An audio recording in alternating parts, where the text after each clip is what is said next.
Good afternoon. It's 1:30 and here I am. I had posted a note that I might be late if I had not gotten off hold with the bank. I am having maybe who was, one of those days, where like challenges were building up. But I came out of it just fine, and I'm knowing that the way I'm using my power of imagination that we're going to talk about today is how I manage to get out of it. Hey there, I'm here. How I manage to get out of it in a good way and not a way that's going to affect the rest of my day. How can we take a day that looks like it's going down the tubes and turn it around? It's what I call, or we call in Unity, by right of consciousness. What do you suppose that means, by right of consciousness? What it means is that not only our day, but our lives unfold. Basically, we experience them how we are expecting them. Over the past few days, I've had a few challenges trying to learn new things. Now, I am a visual learner. That's why I just love YouTube, because YouTube doesn't tell you what to do. It shows you push this and then push that and then do that, and there you go. Well, because I'm a visual learner, if you show me a lot of words and I'm reading the words and I can do it. But if it's technical, I'd rather do the visual. So one of the problems I was having was I've been trying to learn Photoshop, and I am on the edge about that. I really want to do it. Bought the program. I've had it for 2 years. And I haven't really gotten past the beginner basics yet. We keep having to change and to learn new ways of doing things and new terminology. Yesterday, I updated my Facebook page, and now I'm going, wait a minute, nothing's the same. I have to start all over again. Something in my computer decided that got rid of my passwords. I must have done something like cleaned out my cookies or something, and there went my passwords. So I had to try to remember them. In some cases, I had to renew them. And so, it was like those times when it seems like one thing comes on top of another thing, comes on top of another thing, and next thing you know, you feel as if your day is ruined. Well, that's not the way it's meant to be. And the power we have to get past that is through our imagination, by right of consciousness. By right of consciousness means, where are you? Are you in the realm of possibility thinking, or are you locked into the everything's going wrong thing? I'm starting to really every day look at my hair and go, I'm getting closer and closer to that. I'm going to show you how I cut my hair online thing. The first time, see what we chop up, hoping it doesn't get that bad. But I know enough that I have to immediately stop when my consciousness is going down a path I don't want it to go. That one that says everything's wrong, the world is against me, everybody hates me, nobody loves me, I'm going to eat worms. Remember that one back in the day? Well, we have the power to change that. Can you imagine that? Let's say you're going down the road and all of a sudden you come to a crossroad. You have your choice. Do I want to go on the high road to upper consciousness, or do I want to stay on the low road? Oh, it's easy to stay on the low road. I mean, after all, we are spiritual beings having a human experience. If we allow ourselves to get locked into the human part, it's not going to be possible. It gets harder and harder to lift ourselves up. So, that thing about we're going to make the best of it? Have you said that? Me too. Have you said that to yourself yet? I'm going to make the best of it. All right. So now, you know the saying, a picture is worth 1,000 words?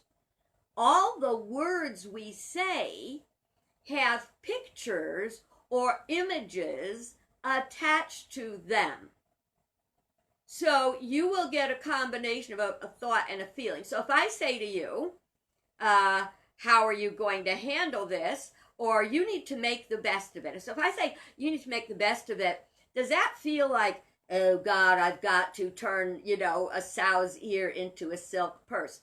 It's not like that at all. Although, you know what, I'll bet in some realm of consciousness it is possible to do that. After all, we turn plastic bottles into clothing, don't we? And blankets that are very comfortable. Even still, we got to lay off the plastic.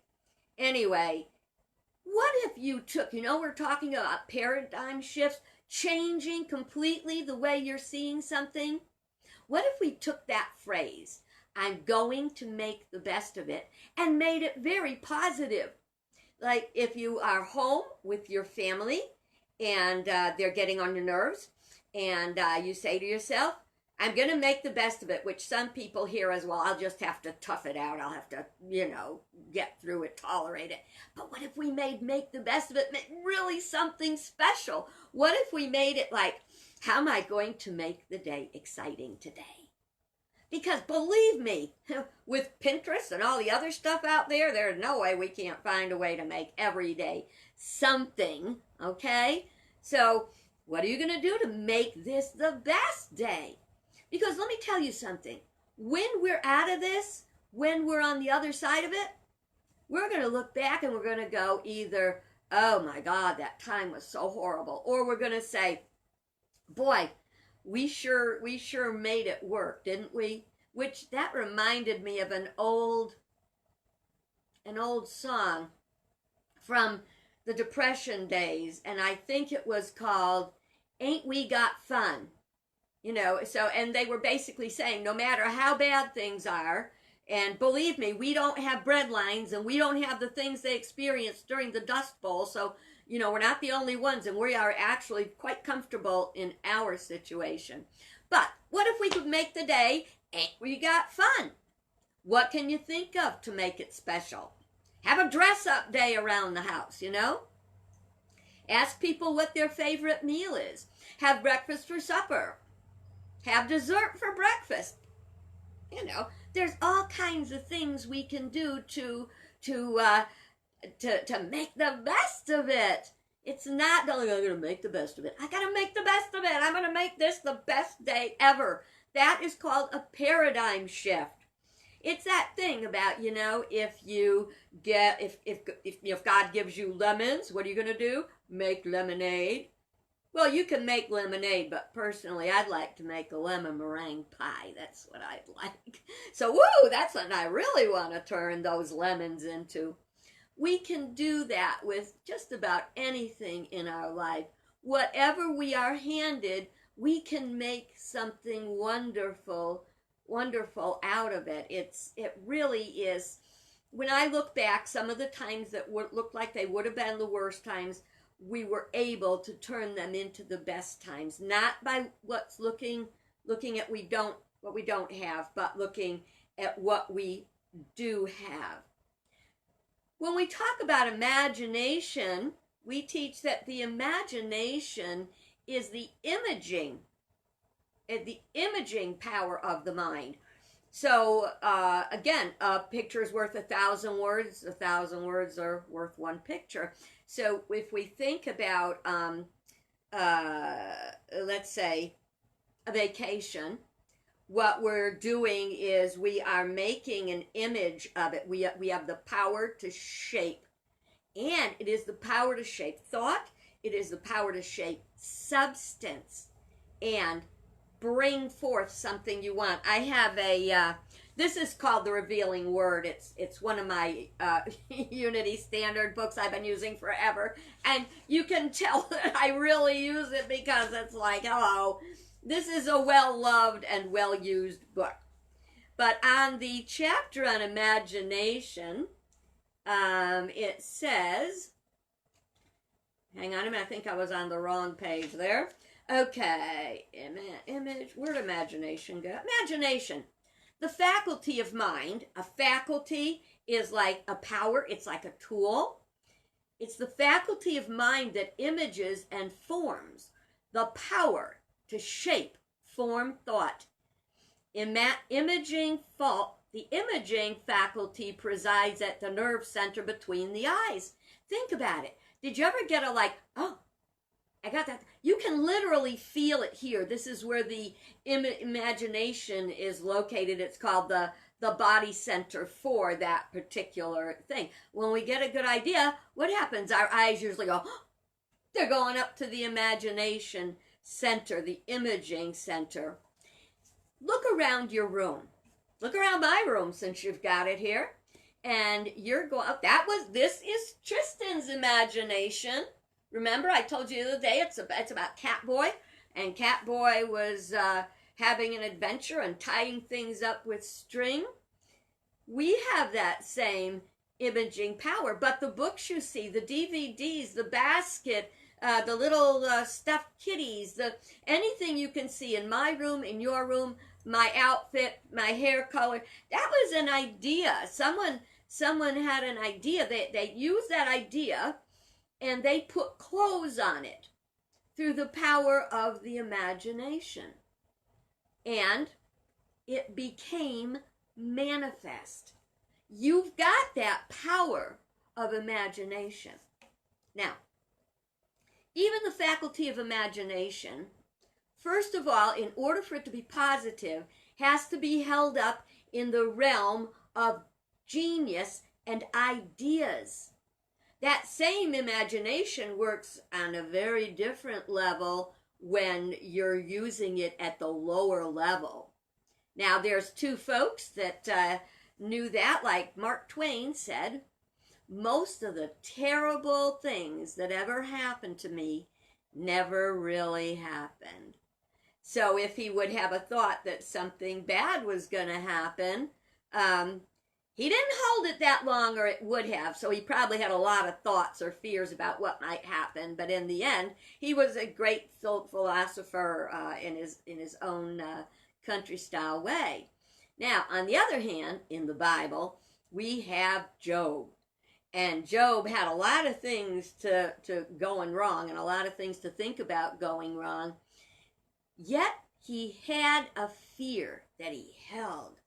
And when the worst happened, he said, "That which I most greatly feared has come upon me." Our minds can be like magnets. And it's not that we draw ourselves things, but we draw ourselves thoughts about such things. Like I say, I was having some things to think about, today with having difficulty learning to use certain programs. And if you recall, through this whole process of doing the videos, I've had to learn one thing after another after another. And so this morning, I noticed I've got a letter to read from Chase Bank, and I'm saying, oh, it must be about, the COVID, everybody's making adjustments to people's accounts and stuff. And I looked at it, and I will be darned if I didn't find out I had a late fee and interest. And I'm like, what? I'm never late with that payment. I don't want to pay interest, so what would I do? Well, apparently, I missed a payment. It must have been when I was trying to figure out the camera and getting started doing the videos and everything. I must have just had my mind someplace else, but it wasn't on making that payment. So, now, years ago, when I didn't know the importance of lifting myself up, I would go, oh my God, this is horrible. What did we talk about yesterday with depletion? I would have felt depleted, that money was out of my account, that everything, this was really bad. But I chose not to think about it that way. I made a mistake. Either they're going to return the fees for me or they won't. And if they don't, here's another paradigm shift. Instead of looking at it that the bank is abusing me, we look at it that, oh, there we go. That was a $35 course in money management, right? How many people pay for courses in money management? They probably pay more than $35. Well, I was on hold, and they said, they've cut back their staffing and everything, so the hold may be extensive. And now I could have been really angry. I got to get my video done. If I'm not off that video, if I'm not off the phone by the time that video comes, I'm going to be late. I don't want to be late. I promised people I'd be here at 1:30. Well, I just decided what will be, will be. And so I talked to the woman. She says, oh, okay, that's good. That's good. It looks like, but you're going to have to talk to customer service, so I'm going to have to switch you over. Okay. Well, I get back on hold. And I'm on hold and on hold. Oh, this was the second time I was being on hold. The first time I didn't get through at all. So I'm on hold, on hold, on hold. Finally, an agent comes in, and he's like, okay, now I have your account. Hello? Miss Leslie, are you there? Hello? And I'm like, yes, I'm here. Yes, I'm here. I've been on hold for a half hour. Yes, I'm here. I don't know. He didn't hear me. Maybe I hit my button. Maybe he hit his, because you can do that in customer service. And whatever happened, I had to start from scratch. And I started from scratch, and I was on hold, and I did the thing, and they reversed the fee. And I'm very happy about that. Had I decided to go down the road of negative imagination, they're ripping me off, they're doing this on purpose, they're keeping me on hold, hoping I'll give up, and if I give up, they're not going to, they don't have to give me back my money. What road do you choose to go down? Do you want to stay on the path to positive, good outcomes, or do you want to hang out in the lower? I'm not going to tell you it's easy. I'm not. Again, that's the problem. Project. That's the project, not the problem. We tend, especially young people today, tend to have everything be fast and easy. Right now, I want it all, I want it now. That's not the way it works, and that's really not the way we grow. We grow the same way we get strong in the gym, by working out. How many times do you hear a child, and I've seen this so many times, I've seen it on TV and stuff like that, and they'll say to a kid, what do you want to be when you grow up?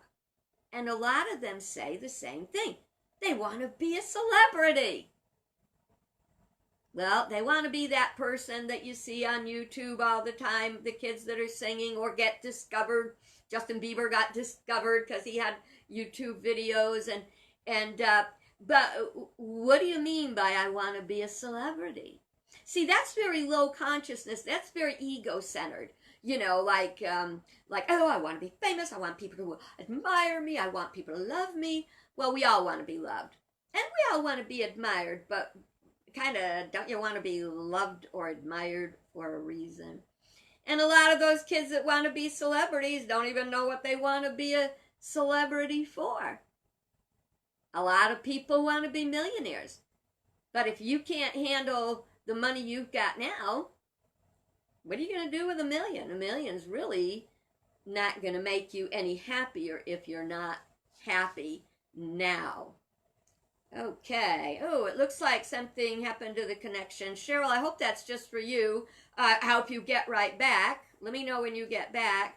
If I'm lost, I'll start over. What can I do?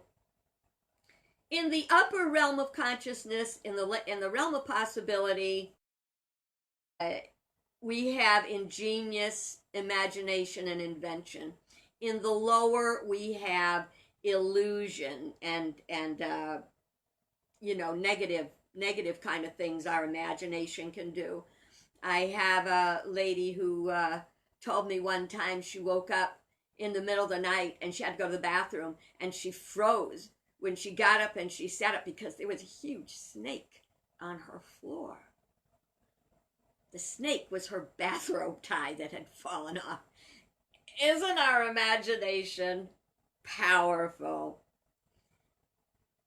It is a scary time we're in.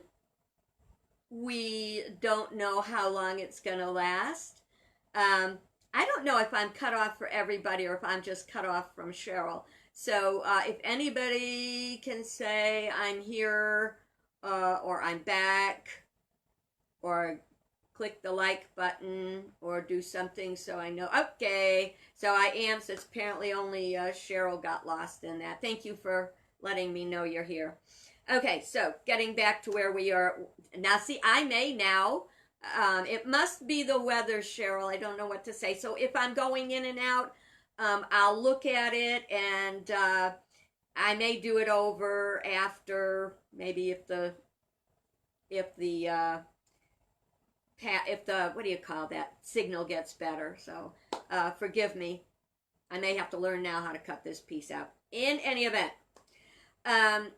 it's not, when I give you ideas like there's nothing to it, that's not really the way it, I know it's difficult, but we can make it easier through the power of our imagination. When it seems like, I get really sometimes distressed when I think about how long this is going to last. What was the expectation? Because that's another thing about imagination. We get what we actually expect. So if we expect a difficult time, we're going to have a difficult time. If we expect an easy time, we're going to have an easier time. What do you expect? So I came into this expecting 3 months. Don't get mad. Don't get mad. I'm not like a psychic. But I came into it expecting it might be 3 months that we would be confined. And nobody really knows. We're looking at ways, but we have to do what we have to do to stay safe. But if we look at it as 3 months and it's only 6 weeks, well, that ain't bad. But it's better we should prepare for the worst as we expect the best, okay? Expect the best, prepare for the worst. You will be prepared. And we're going to fall down. We're going to fall down. I have bad days. You have bad days. And when we fall down, we feel, believe me, I go through it just like you do. It's like nothing is ever going to be okay again. The other day, I just thought, I want my life back. I don't mean the life of the past 4 weeks. I meant the life of everything in my life that never worked out the way I wanted it to. But what do? We make the best of it. We make the best of it to the best of our ability. And the more we practice that, the better it's going to get. And we do that through the power of imagination. So I'm going to let you take that power of imagination you have today, and I invite you to take it into your day and to use it to make a best day, and to use that. Learn to use your imagination, not to create fear and havoc, but to create positive ideas. Look around your room. Everything in that room started out with an idea and the imagination to make it happen. Oh, one last thing. You know how we were talking about the kids wanting to be celebrities? That might have been a thought, but it had to be connected to an action. We have to use our thoughts and our feelings in order to manifest. We'll talk about more of that another day. So I'm going to watch the video, see if it came out okay. If not, I'm just going to redo it. You can pop back in, or you can say, been there, done that. Meanwhile, you have a bright, beautiful, better than average day. Thanks for being with me, and I meant it when I said, if you're having a bad day, don't hesitate to message me. God bless you. Bye-bye.